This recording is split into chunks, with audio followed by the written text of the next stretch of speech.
Welcome to JH. Today, we'll cover how to conceal your Instagram friend list. Start by opening Instagram and visiting any profile. You'll notice the followers and following links are visible. Instagram naturally limits how you hide these lists. Generally, anyone following you can view your entire friend list. However, you can manage this visibility using a few techniques. To block specific users, open their profile, tap the three dots in the upper right corner, and choose Block.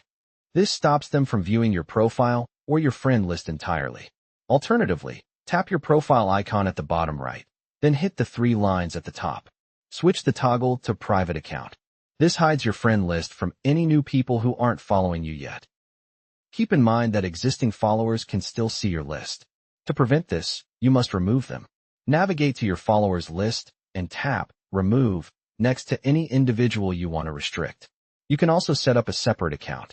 In Instagram settings, tap Add Account to create a new profile for a specific group. Use this secondary account to follow or accept requests from only a select few, keeping your main list private and visibility managed.